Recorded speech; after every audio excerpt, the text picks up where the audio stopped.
जय हिंद, नमस्कार फ्रेंड्स। ज्योति क्लासेस में आप सभी का एक बार फिर से स्वागत है। फ्रेंड्स, आप सभी को पता है हम पढ़ रहे हैं होम साइंस, और होम साइंस में हम क्या कर रहे हैं, हमारी क्लास 6 से लेकर के जो 12th तक की बुक है वो टारगेट हमने रखा है। यानी कि हमारी क्लास 6 से लेकर 12th तक की बुक को हम पढ़ने वाले हैं, और जिसमें हमारा जो क्लास 6 है वो हमारा कंप्लीट हो गया है, और जो हमारी क्लास 7 की बुक है उसको भी हम ऑलमोस्ट कंप्लीट ही कर चुके हैं। और जो अगर आप हमारे न्यू व्यूअर्स हैं तो आप सभी से रिक्वेस्ट है, आपने अगर अभी तक इन सारी वीडियोस को नहीं देखा है, यानी कि जो हमारे क्लास 6 है उनकी वीडियोस आपने नहीं देखी और क्लास 7th में हमने जहाँ तक कंप्लीट किया है, तो फ्रेंड्स टेंशन वाली बात नहीं है, आप प्लेलिस्ट में जा सकते हैं। आपको डिस्क्रिप्शन में प्लेलिस्ट मिल जाएगा, आप वहाँ पे जा कर के प्लेलिस्ट खोलिए। आपको क्लास 6 के जितने भी चैप्टर हैं टॉपिक वाइज कराए गए हैं, और 7th में भी जितने भी चैप्टर हैं बहुत ही अच्छे से आपको एक टॉपिक वाइज कराए गए हैं, जो कि एक सीरीज़ में है। उसमें हर एक टॉपिक आपको बहुत ही डिटेल में समझाया गया, जिससे कि पॉइंट टू पॉइंट जितने भी कॉन्सेप्ट हैं आपको क्लियर कराने की कोशिश की गई है। तो प्लीज़ अगर आपने वो वीडियोस को नहीं देखी है तो प्लेलिस्ट में जा करके आप उन सभी वीडियोस को जैसे सीरीज़ वाइज मैंने कराया आप एज इट इज़ उनको देख सकते हैं और अपनी पढ़ाई को कंटिन्यू कर सकते हैं। और आप सभी को पता है ये जो हमारा सीरीज़ चल रहा है इसका टारगेट क्या है कि हम एक बार अपना सिलेबस पढ़ें। जो हमारी क्लास 6 से लेकर 12th तक की बुक है उसको हम बहुत ही अच्छे से पढ़ डालें, और फिर अगर हमारा होम साइंस से रिलेटेड जो भी एग्ज़ाम आता है हम उसको क्रैक करने के लिए क्या पाएँ, अपने आप को प्रिपेयर्ड पाएँ। तो फ्रेंड्स, इसी सोच के साथ चलिए चलते हैं आज की क्लास में। और हाँ, क्लास स्टार्ट करने से पहले अगर आप हमारे साथ न्यू जुड़े हैं तो प्लीज़ चैनल को सब्सक्राइब कीजिए, बेल आइकन प्रेस कीजिए, जिससे कि जब भी वीडियो अपलोड होती है, कोई भी न्यू नोटिस आता है, सबसे पहले नोटिफिकेशन आपके पास पहुंचे। और इस वीडियो को ज़्यादा से ज़्यादा अपने फ्रेंड के पास शेयर कीजिए, जिससे कि क्या हो, उनकी भी हेल्प हो सके। चलिए फ्रेंड्स, ज़्यादा टाइम वेस्ट नहीं करते, शुरू करते हैं आज की क्लास।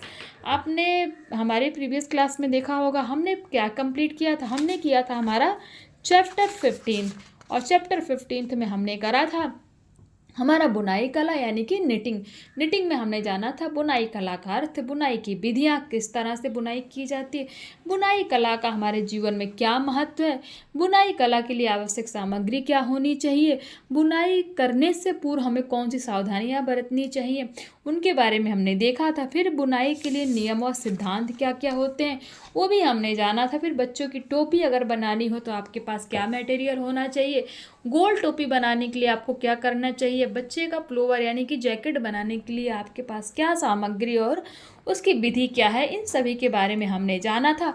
फिर हमने देखा था क्रोशिया की कलाकार हमने देखा था। ये तो हमने बुनाई देखा था, साथ ही साथ हमने क्रोशिया देखा था कि क्रोशिया क्या होता है, क्रोशिया के प्रकार कितने होते हैं, क्रोशिया का चयन किस तरह किया जाता है, और क्रोशिया की बनावट कैसी होती है, और इनके कितने भाग होते हैं। साथ ही साथ हमने देखा था क्रोशिया से बुनने की विधि क्या होती है। तो फ्रेंड्स, ये सारे ही टॉपिक हमने क्या किए थे हमारे प्रीवियस क्लास में, हमने इन सभी को पढ़ा था। अगर आपने इस वीडियोस को नहीं देखा है तो मैंने जैसे ही आपको बताया, पहले प्लेलिस्ट में जाइए, उस वीडियोस को देखिए। थ्योरी कराई है मैंने, बहुत प्रैक्टिकल नहीं कराया, क्योंकि प्रैक्टिकल कराऊंगी तो बहुत टाइम जाने वाला है। तो प्लीज़ आप जा करके उस थ्योरी को समझने की कोशिश कीजिए। तो अब चलते हैं, आई होप आपका रिवीजन हो गया होगा, क्योंकि आपको पता है कि हम जब भी अपना कोई न्यू टॉपिक स्टार्ट करते हैं, कोई न्यू स्टार्ट करते हैं, तो उसके पहले हम क्या करते हैं, हमने हमारी प्रीवियस क्लास में क्या पढ़ा है एक बार उसका क्विक रिवीजन लेते हैं, क्योंकि आपको सभी को पता है revision is the most important part of our study. तो फ्रेंड्स, आज की वीडियो में हम कुछ ज़्यादा नहीं करने वाले हैं। आज की वीडियोस में हम ये जो हमारा चैप्टर 15 है इसी का हम क्या करेंगे, स्मरणीय तथ्य, यानी कि इस पूरे चैप्टर में क्या ध्यान रखने योग्य बातें हैं। हम इंग्लिश में इसको बोलते हैं मेमोरेबल फैक्ट, यानी कि बोलते हैं ना अपनी मेमोरी में आप कुछ करो या ना करो, इन पॉइंट्स को अपनी मेमोरी में क्या कर लो, फीड कर लो। इट मीन्स इसका नाम ही इसीलिए है स्मरणीय तथ्य, और साथ ही साथ करेंगे इसकी प्रश्नावली। चलिए फ्रेंड्स, बिना टाइम वेस्ट के शुरू करते हैं। सिलाई कढ़ाई के समान बुनाई करना भी एक क्या है, एक कला है। आपसे पूछ लिया गया बुनाई क्या है, तो बुनाई एक कला है। भारत विभिन्न ऋतुओं वाला देश है, यानी कि बहुत से मौसम हमारे, ठंडी भी होती है, गर्मी भी होती है, बरसात भी होता है, तो बहुत से मौसम हमारे भारत में होते हैं। व्यापारिक स्तर पर ऊनी वस्त्र बनाने के लिए मशीन का प्रयोग होता है, यानी कि अगर जब ऊनी वस्त्र आपको बेचना है, उनका व्यवसाय करना है, बिजनेस करना है, तो उस स्तर पर जब भी आप ऊनी वस्त्र बनाएंगे तो क्या करेंगे, हाथ से थोड़ी बुनेंगे, मशीन का ही प्रयोग करेंगे। बुनाई कला के ज्ञान से धन की बचत होती है। अगर आपको निटिंग आर्ट आता है तो आप क्या करेंगे, मनी सेविंग करेंगे। बुनाई कला के ज्ञान द्वारा घर पर ही सुंदर व सस्ते ऊनी वस्त्र तैयार किए जा सकते हैं, ये बात सही है। खाली समय में वस्त्र बुनकर गृहिणी अपने क्या कर सकती है, समय का सदुपयोग कर सकती है। यानी कि जब उसके पास फ्री टाइम हो, कोई काम ना हो, तो वो भी अपना टाइम वेस्ट ना करके क्या कर सकती है, बुनाई कर सकती है। वो धन की भी बचत कर सकती है और अपने साथ ही साथ अपने समय का सदुपयोग भी कर सकती है।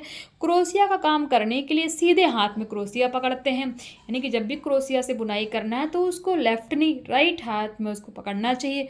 क्रोशिया लोहे, प्लास्टिक व एल्युमिनियम का बना होता है। 3 मटेरियल से क्रोशिया बनता है। कौन कौन से? लोहे से, प्लास्टिक से व एल्युमिनियम से।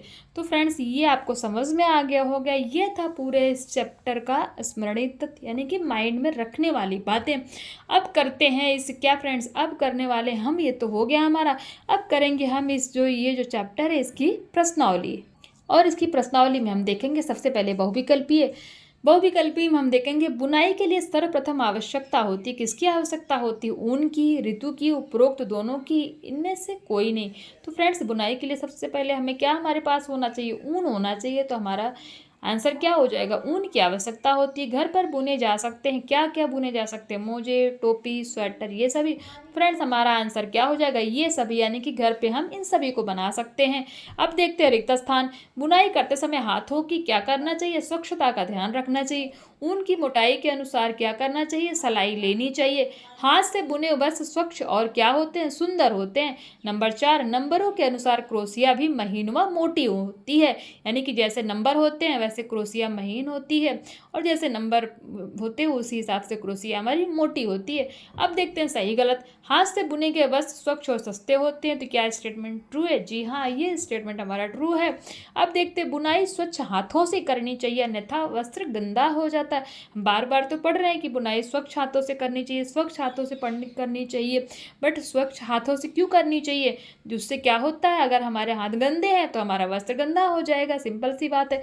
ऊन का चुनाव व्यक्ति की आयु एवं रुचि के अनुसार नहीं करना चाहिए। जी नहीं, जब भी आप किसी के लिए कुछ बना रहे हैं तो जब उसके लिए ऊन ले रहे हैं तो आपको देखना है कि उसकी एज कितनी है, उसका कलर कैसा है, उसकी पसंद क्या है।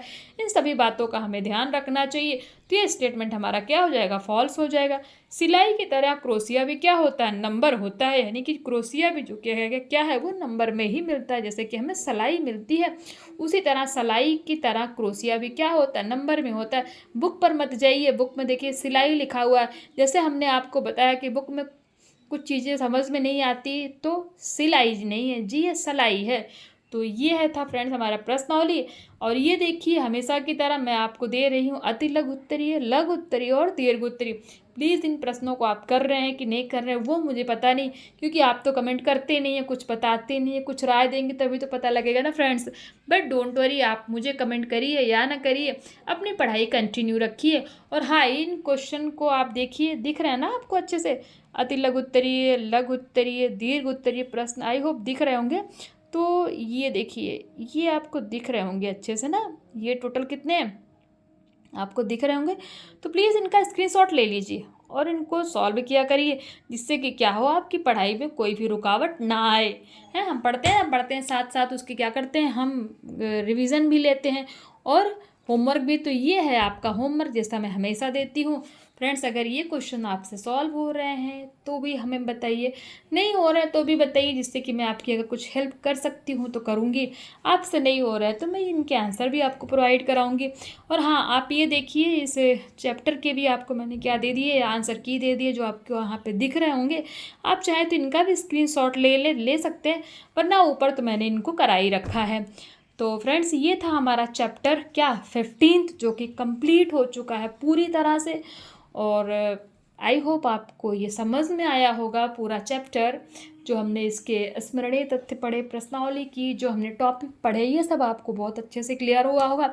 इसी के साथ हमारा जो है ये चैप्टर कंप्लीट होता है। और हाँ, वीडियोस अच्छी लग रही है तो चैनल को सब्सक्राइब कीजिए, बेल आइकन प्रेस कीजिए, जिससे कि जब भी वीडियो अपलोड होती है सबसे पहले नोटिफिकेशन आपके पास पहुँचे। और इन वीडियोज़ को ज़्यादा से ज़्यादा अपने फ्रेंड के साथ शेयर कीजिए, जिससे कि उनकी भी पढ़ाई कंटिन्यू हो सके, उनकी भी पढ़ाई में कोई बाधा ना आए। और वीडियोज़ अच्छी लग रही है तो लाइक कीजिए, नहीं अच्छी लग रही है तो आप डिसलाइक भी कर सकते हैं, जैसे आपकी मर्ज़ी फ्रेंड्स। बट पढ़ते रहिए, मेरा एक ही उद्देश्य है कि आपको जो है ऑथेंटिक सोर्स से पढ़ाया जाए, जो कि मैं वो करा रही हूँ। आई होप आपको ये अच्छा लग रहा हो, ना भी अच्छा लग रहा हो कि बुक तो बुक ही बुक सीधा सीधा हम पढ़ रहे हैं। बट फ्रेंड्स सब कुछ हम कर लेते हैं, बुक ही पढ़ना सबसे टफ होता है, जो कि हम बुक खरीद के मोटी मोटी ला के घर में तो रख देते हैं, बट हम उसको डेडिकेशन के साथ पढ़ नहीं पाते। इसीलिए मैंने ये सीरीज स्टार्ट की है कि हमारे माध्यम से इसे आप एक स्टोरी की तरह इसको सुनिए कि हाँ चलो एक कहानी सुन लेते हैं, कुछ समझ में आए या ना आए, उससे भी आप बहुत कुछ सीखेंगे। नहीं चाहता तो कुछ तो आपके माइंड में होगा ही। और साथ ही साथ मैंने जैसे आपको बताया, जो भी यूपी टीजीटी पीजीटी का जिनका एग्ज़ाम होने वाला है अप्रैल में, उनको भी इस सीरीज़ से काफ़ी हेल्प मिलने वाली है।